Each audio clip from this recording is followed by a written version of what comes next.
마태복음 5장 38절부터 48절까지의 말씀 교독합니다. 38절 제가 먼저 읽습니다. 또 눈은 눈으로 이는 이로 갚으라 하였다는 것을 너희가 들었으나 나는 너희에게 이르노니 악한 자를 대적하지 말라.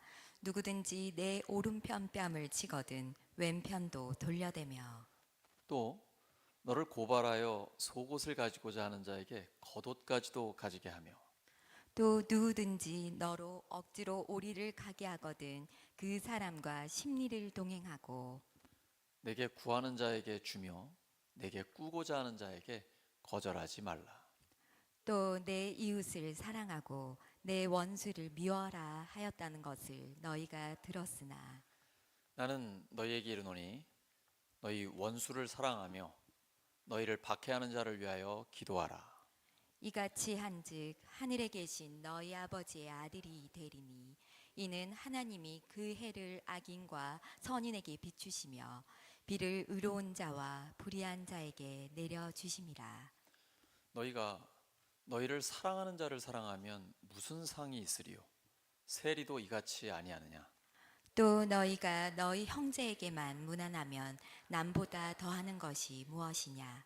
이방인들도 이같이 아니하느냐? 함께 읽습니다. 그러므로 하늘에 계신 너희 아버지의 온전하심과 같이 너희도 온전하라. 아멘. 다시 복음 앞에 16번째 시간, 완전하고 강력한 사랑, 완전하고 강력한 사랑이라는 제목으로 하나님 말씀 전하겠습니다. 예수님 말씀을 이렇게 듣다 보면 아주 산 넘어 산입니다. 세상에서 우리 선하게 살고 싶잖아요. 근데 악한 세상입니다. 악한 사람이 있어요. 악한 자들이 우리에게 부당한 대우를 할 때 어떻게 해야 됩니까? 확 쥐어 박아야 되지 않습니까? 근데 악한 자를 대적하지 말라고 하세요. 오른편 뺨을 치면 왼뺨을 돌려대라. 그러면 보통은 오른손잡이지 않습니까? 고대 사회는 더 했거든요. 근데 오른손으로 상대의 오른편 뺨을 때리려면 이제 백핸드로 때려야 되는 거죠. 이 백핸드로 때린다는 거는 굉장히 수치를 주는 거죠. 명예를 손상시키는 겁니다. 이게 맞아서 아픈 것보다 상처받은 그 수치스러움, 이게 더 싫은 거죠. 근데 거기다가 왼뺨을 이렇게 돌려대라니까 진짜 감당할 수 없는 말씀이죠. 어떤 사람이 고발을 해요. 아주 악한 자죠. 법을 잘 아는 사람이에요. 고소를 해가지고 내 속옷을 뺏으려고 합니다. 근데 오늘날의 속옷이 아니고요. 고대 사회의 속옷은 이게 살을 감싸고 가리는 거죠. 그다음 겉옷이라는 것은 굉장히 두툼해가지고 평소에 뭐 입기도 하지만 밤에 잘 때는 덮고 잘 수 있는 담요 역할도 하는 겁니다. 그래도 양심이 조금이라도 있으니까 고소해가지고 속옷을 뺏으려고 하는데 속옷만 주는 게 아니고 겉옷까지도 주라는 거예요. 난 어떻게 하라는 얘기입니까? 당시 로마 군인들은 피식민 지배인들, 예를 들면 이스라엘 사람들 같은 경우에 그냥 너 일로 와봐. 나 이거 짐 들고 가야 되는데 네가 좀 들고 가라. 오리 2km까지는 법적으로 허용이 돼요. 식민지 지배를 하고 있기 때문에 로마 군인들이 얼마든지 부릴 수 있어요. 구레네 시몬, 예수님께서 십자가를 지고 가시다가 이제 체력이 너무 떨어져서 못 가시잖아요. 그때 시몬 너 일로 와. 네가 들고 가. 그게 바로 그런 경우거든요. 굉장히 굴욕적이고 내가 식민지 지배를 받고 있기 때문에 어쩔 수 없는 거죠. 안 그러면 맞을 거고 심하면 더 고통당할 수도 있기 때문이죠. 근데 오리를 가자고 하면 오리를 가는 걸 넘어 심리를 가주라는 거예요. 지금 가난해가지고 이스라엘 백성들 어려운데 구하는 자에게 주라는 겁니다. 그리고 압력을 가해서 이렇게 너 나한테 빨리 빌려줘 이렇게 꾸려고 하는 사람 거절하지 말라는 거예요. 이제 더 심해집니다. 이웃을 사랑하고 원수를 미워하라. 속이 다 후련해지죠. 여러분, 구약에 이런 말씀이 있어요? 원수를 미워하라는 말씀이 있습니까? 저는 한 번도 못 봤습니다. 이스라엘의 서기관들이 바꾼 겁니다. 소위 이제 예수님 시대에 쿰란 공동체가 있었는데 그들은 내 이웃을 사랑하고 원수를 미워하라, 이거 굉장히 강조했어요.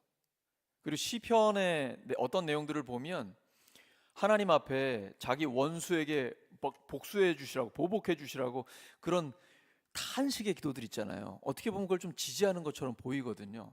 그러나 그렇지 않습니다. 레위기 보시면 분명히 너의 이웃을 너 자신처럼 사랑하라는 말씀이 나와요. 근데 이게 너무 어렵잖아요. 그러니까 성경을 잘 알고 연구한 사람들이 그래도 우리가 이 정도는 할 수 있지 않겠냐, 인간의 연약함을 용인한 거죠. 그래서 내 이웃을 사랑하고 네 원수를 미워해라. 이스라엘 백성들은 선택받은 민족이고 이방인들은 아니잖아요. 개처럼 여기고 니들은 다 원수다. 저 원수들이 완전히 멸망할 때까지 열정적으로 기다리는 거죠. 원수를 미워하면서. 이거 진짜 괜찮잖아요. 근데 주님께서는 가장 어려운 말씀을 주십니다. 원수를 사랑하라. 그리고 너를 핍박하는 자를 위하여 기도하라. 네가 그렇게 해야 하나님의 자녀가 되는 것이다. 왜냐하면 이제 그렇게 하면 네가 하나님의, 오해하지 마십시오. 그렇게 해야만 하나님의 자녀가 된다는 게 아니라 원수를 사랑하고 나를 핍박하는 자를 위하여 기도하면 그때 네가 정말 하나님의 자녀처럼 그렇게 하나님을 닮은 사람이 되는 것이다 라고 말씀하신 것이죠. 왜냐하면 하나님이 어떤 분입니까? 오늘 해가 좋습니다. 우리처럼 예수님 믿는 사람에게만 해가 비치나요? 우리 출애굽할 때 이집트에서 이스라엘 백성들을 내보내 주지 않았던 이집트인들에게 재앙이 내렸습니다. 그때 이스라엘 사람들이 살고 있는 그 지역만 재앙을 피했습니다. 그러면 좋겠죠. 오늘날도 우리한테만 하나님이 복을 주시면 좋겠죠. 하나님은 그런 옹졸한 분이 아닙니다. 해를 주시면 다 주십니다. 선한 자건 악한 자건. 요즘 비가 많이 오는데요, 비를 주실 때도 의로운 자, 불의한 자에게 전부 다 주십니다. 이것이 창조의 은혜요, 일반 은총입니다. 그래서 예수님 믿지 않는 사람도 열심히 일하면 돈 많이 벌 수 있습니다. 운동 잘하고 자기 관리하면 건강하게 잘 지냅니다. 안타깝게도 그렇게 잘 살다가 지옥 갑니다. 근데 예수님을 믿는 사람에게는 일반 은총과 더불어 구원의 은총이 있습니다. 예수님을 믿고 하나님의 자녀가 된 것입니다. 우리가 이 땅에서 하나님 나라를 위해서 쓰임받는 가장 큰 복을 받았습니다. 이에 더해 하나님의 나라를 위해 살 때 필요한 물질이나 건강이나 하나님께서 부어주십니다. 근데 그렇지 않아도, 잘 못 살아도 천국 갑니다.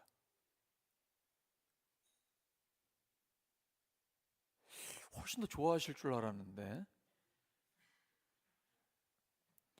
예수님 믿지 않는 사람은 일반 은총밖에 없어요. 그래서 자기가 돈을 많이 벌거나 이러면 내가 노력해서 했다, 재수가 좋았다, 운이 좋았다 이렇게 생각해요. 근데 예수님을 믿는 사람에게 하나님께서 복을 부어주시면 우리는 다 하나님의 은혜라고 고백해요.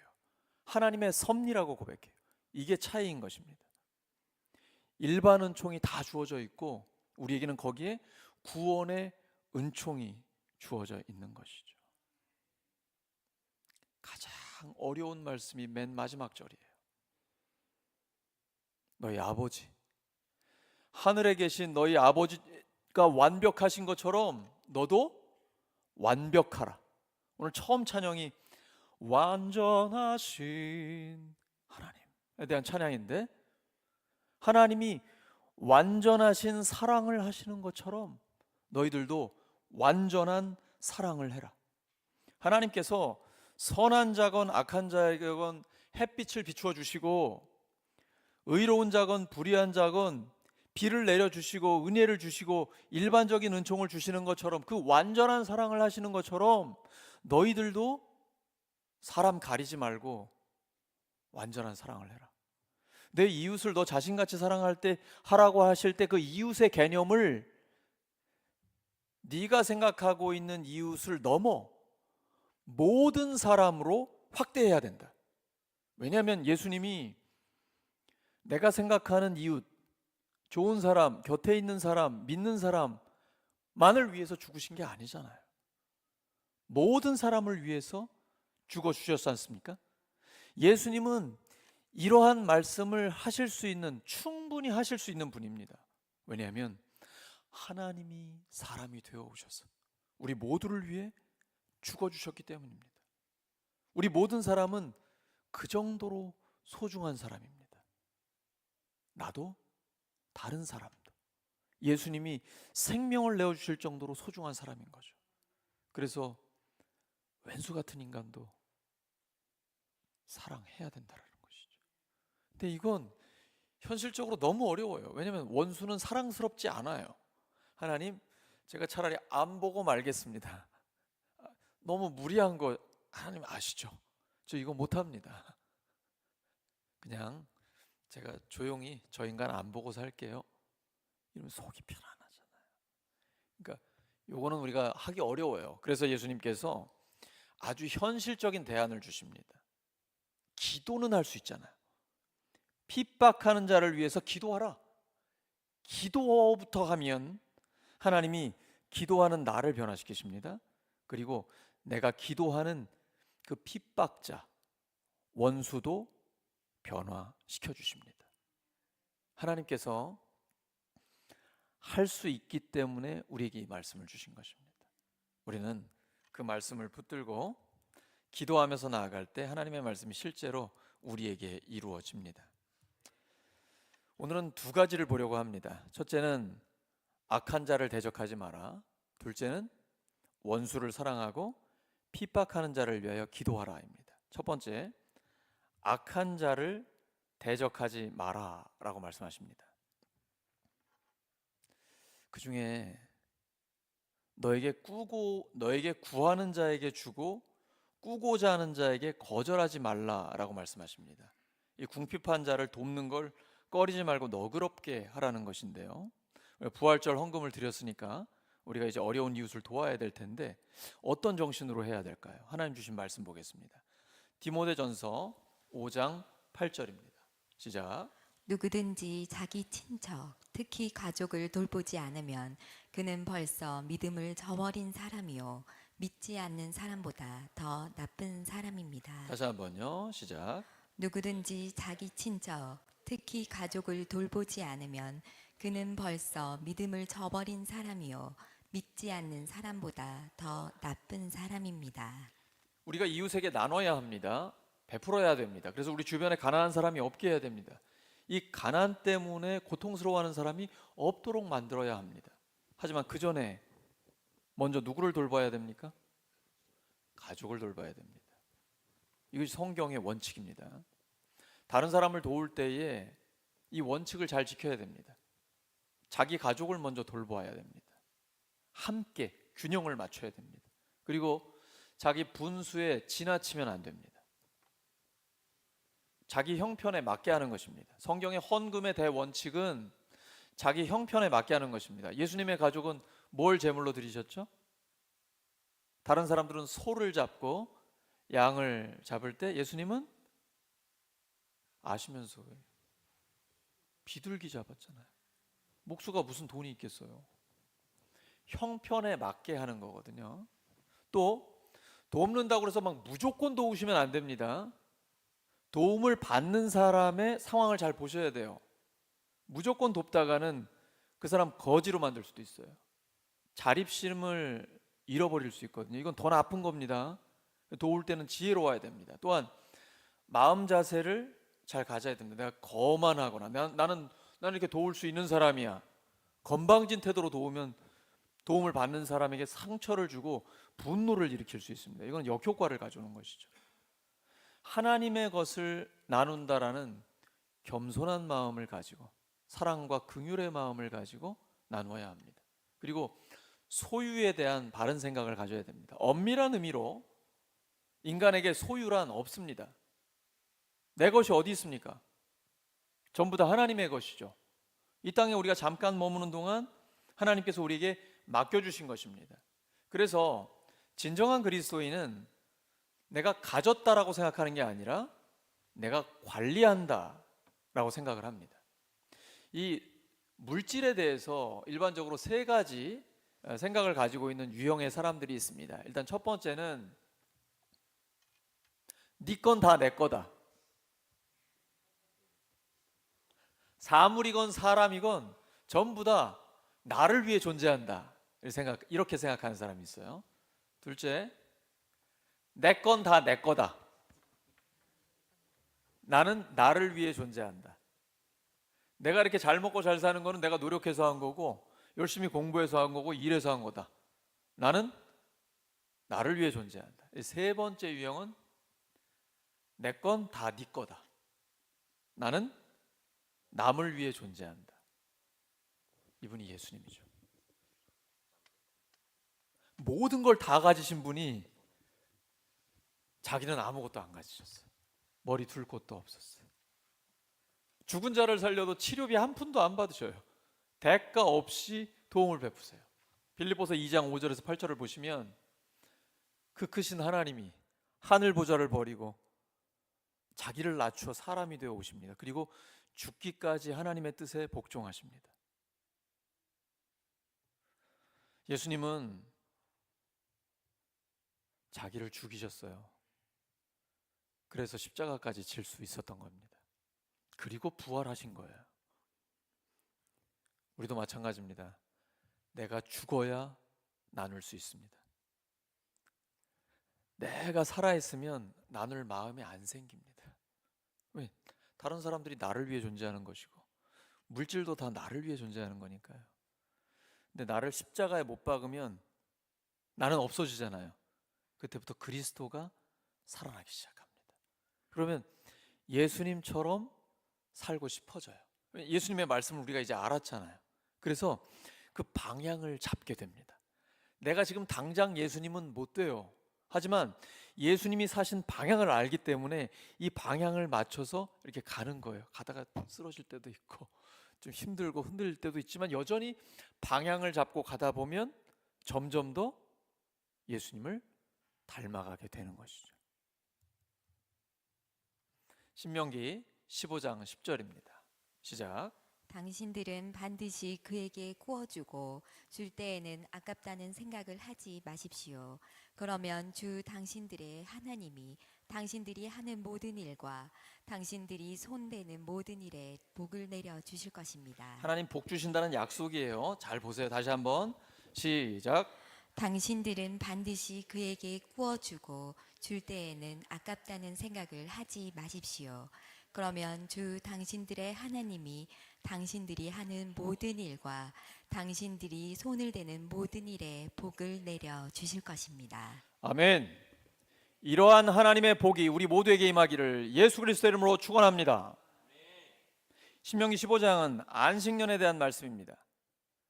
7년에 한 번, 딱 7년째가 되면 모든 빚진 자들의 빚을 탕감해 줘야 됩니다. 그러니까 부자들은 돈을 계속 구워줘요. 가난한 사람들에게 구워줍니다. 그러면 갚잖아요. 적어도 1년 안에 갚아야죠. 안 갚으면 이자가 엄청나고 또 그 다음에 안 구워주죠. 그런데 안식년이 이제 다가와요. 1, 2년 앞두고 있어요. 구워주겠어요?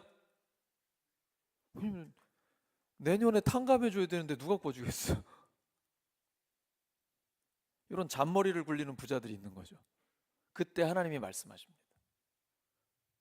구워줘야 된다. 너 그렇게 하지 마라. 네가 그렇게 하면 가난한 자들 어떻게 살겠니? 구워줘라. 대신 내가 너에게 복을 줄게. 이게 바로 하나님의 약속이에요. 우리는 하나님을 신뢰하는 사람이잖아요. 우리는 돈을 신뢰하는 사람이 아니잖아요. 우리는 하나님을 의지하는 사람이잖아요. 우리는 물질을 의지하는 사람이 아니잖아요. 그래서 잔머리 굴리지 말고 하나님의 말씀을 철석같이 믿는 거예요. 이때 하나님이 복을 주십니다. 먼저 하나님 나라와 하나님의 의를 구하라. 그러면 이 모든 것을 너희에게 더하시리라. 이제 둘째가 원수를 사랑하며 너를 핍박하는 자를 위하여 기도하라입니다. 근데 헬라어 책을 보면요, 이 단어가 원수들을 사랑하랍니다. 복수로 돼 있어요. 원수 한 명 아니죠. 원수들을 사랑하라는 겁니다. 그래서 정말 어렵지만 따뜻하고 너그럽게 그들을 적극적으로 공격적으로 사랑하라는 거예요. 나에게 모욕을 주면서 뺨을 쳤어요. 왼쪽 뺨을 돌려대라. 예를 들어서 가정에서 폭력이 있어요. 아주 폭군이 있다. 아니면 깡패를 만났어요. 술 주정뱅이를 만났어요. 이 인간이 난 전혀 모르는 사람인데 뉴스에 그런 일 나오잖아요. 내 오른뺨 뺨을 빡 때렸어요. 어떻게 해야 돼요? 그렇습니다. 예수님이 이렇게 그때 딱 맞을 때 또 때려, 이런 말씀 절대로 아니에요. 그러니까 성경은 문자 그대로 적용을 하시면 안 돼요. 예수님이 말씀하신 정신을 적용하셔야 됩니다. 그런 미친 인간들은 빨리 피하는 게 상책입니다. 싸우지 마시고 빨리 피하는 게 상책이고요. 지금 예수님이 하신 말씀은 이유 없이 선하게 살고 있는 너에게 피해를 줬다. 그때 보복하지 말라는 거예요. 보복하는 것은 하나님께 맡겨드려라. 로마서 12장에 보면 이 말씀 그대로 바울이 적용을 하고 있어요. 원수 갚는 것은 하나님께 있기 때문에 네가 하지 마라. 그리고 너는 그 원수가 목마르면 마실 걸 주고 배고프면 먹을 걸 줘라. 그렇게 하면 그 원수의 머리 위에다 숯불을 올려놓는 것과 같다. 만약에 숯불이 내 머리 위에 있다면 어떻게 될까요? 굉장히 부끄러워지겠죠. 시뻘개지잖아요. 뜨거워지죠. 자기 죄를 자각하게 되는 거죠. 그러면 참 좋은 거고 다행이고, 못하면 어쩔 수 없는 거죠. 그것은 하나님 앞에 자기가 책임져야 될 일이니까.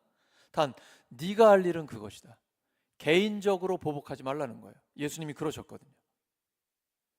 예수님은 악을 대적할 때는 강력하게 하셨습니다. 마태복음 4장에서 마귀를 대적하셨죠.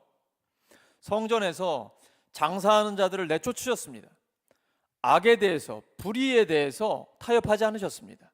그러나 개인적으로 모욕을 당하실 때, 조롱을 당하실 때, 얼굴에 침뱉음을 당하고 뺨과 주먹으로 맞고 채찍질을 당하고 또 거짓 고소를 당하실 때 예수님 맞고소 안 하셨습니다. 충분히 할 수 있는 힘이 있지만 개인적인 모욕과 공격을 당했을 때 그들을 위협하지 않으셨습니다. 묵묵히 다 참으셨습니다. 예수님이 이렇게 사셨기 때문에 예수님의 말씀을 우리에게 주신 거죠. 너도 예수님의 제자로서 하나님의 자녀답게 살아달라라는 주님의 말씀입니다. 누가복음 6장 27절과 28절입니다. 시작. 이를 미워하는 사람들에게 잘해주고 너희를 저주하는 사람들을 축복해 주어라. 너희를 모욕하는 사람들을 위하여 기도하라. 다시 한번요. 시작. 너희를 미워하는 사람들에게 잘해주고 너희를 저주하는 사람들을 축복해 주어라. 너희를 모욕하는 사람들을 위해 기도하라. 말씀이 너무 부담스러워요. 나를 미워하는 인간은 그래서 그냥 어떻게 잘해주지? 저주하는 사람한테 오히려 축복을 해주고 나를 모욕하는 사람을 위해서 기도하라. 이게 제일 쉬운 것 같아요. 기도하는 게 제일 쉬운 것 같아요. 근데 주님이 이렇게 사셨잖아요. 예수님 십자가에 못 박고 그 앞에서 조롱하고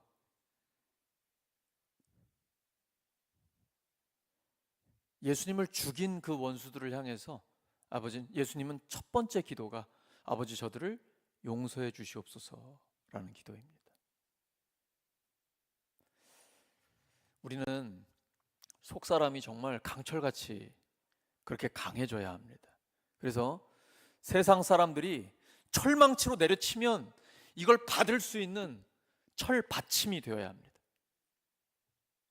그래서 속사람이 상하지 않아야 돼요. 세상 사람들이 돌을 들어서 우리를 치려고 하면 아버지 하나님, 저들의 죄를 용서해 주세요. 몰라서 저러는 겁니다. 그리고 천사 같은 미소를 지어주는 겁니다. 훨씬 더 무섭지 않아요? 같이 돌 드는 것보다 웃으면서 저들을 용서해 주시라고 기도하는 사람이 훨씬 더 강력하지 않겠습니까? 예수님 그렇게 하셨어요. 완전하고 강력한 사랑. 오늘 말씀 정리합니다. 악한 자를 대적하지 마라.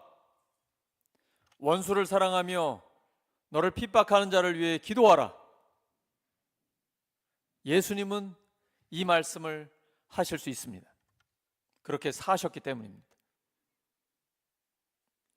우리도 그렇게 살기를 원하고 계십니다. 하나님, 저 이렇게 못 삽니다. 저 솔직하게 하나님께 기도드립니다. 하나님, 저는 그런 인간이 못 됩니다. 그리고 제가 본능적으로 이렇게 못합니다. 싸우라면 제대로 잘 싸워볼 수 있겠습니다. 근데 하나님, 이건 너무 어렵잖아요. 네, 여러분, 신앙생활은 싸움입니다. 영적인 전쟁이에요. 싸울 때는 일단 자기 방어를 정확하게 해야 됩니다. 관자놀이 같은 급소를 방어를 하고 있어야 돼요. 왜냐하면 상대가 하이킥을 때릴지 로우킥을 때릴지 주먹이 날아올지 엘보우가 날아올지 모르잖아요. 그러니까 자기 방어를 정확하게 하고 있어야 돼요. 이 말은 뭐냐면 영적인 전쟁에서 속 사람을 방어하고 있어야 돼요. 기도해야 될 사람이 기도를 안 하면 부패합니다. 인간관계가 썩어져 들어가요. 내가 용서하고 사랑해야 되는데 그러지 못하게 되거든요. 관계가 깨져버립니다. 왜 그 사람이 나에게 원수가 될까요? 내가 사랑해야 될 때 사랑하지 못했거든요. 그럼 원수가 되는 거예요. 우리 속사람을 방어해야 돼요. 이건 기도와 말씀이에요. 끊임없이 말씀에 순종하고 기도로서 그 말씀에 순종할 수 있는 영적인 힘을 얻고 속사람이 방어가 딱 돼 있어야 돼요. 강력하게 방어가 돼 있어야 돼요. 그러면 어디를 치고 들어와도 성령께서 보호해 주십니다. 우리 어차피 이 말씀대로 못 삽니다. 어떤 인간도 예수님의 이 말씀대로 살 수 없어요. 모든 인간은 죄인이기 때문이에요. 그래서 예수님의 십자가의 보혈과 부활의 능력이 필요한 거예요. 죄의 용서를 받아야 됩니다. 우리는 용서받은 의인입니다. 그러면 성령께서 이렇게 살 수 있도록 도와주십니다. 우리 힘으로 노력해서 하려고 하지 마세요. 어차피 안 됩니다. 성령께서 도와주시면 할 수 있습니다. 한 발짝 한 발짝 주님이 가신 방향을 따라가면서 변화되기 시작합니다. 일단 할 수 있는 것부터 우리 해보자고요. 핍박하는 자를 위해서 기도하는 것부터 시작해 보기를 바랍니다. 그러면 원수 사랑이라는 최고의 수준까지 하나님께서 우리를 올려 주실 것입니다. 점점 더 예수님을 닮아가는 우리 모두가 되기를 예수 그리스도의 이름으로 축원합니다. 함께 말씀 기억하면서 합심 기도하고 성찬 예식을 위해서 하나님 앞에 간구하겠습니다. 하나님 아버지, 점점 더 예수님을 닮아가기를 원합니다.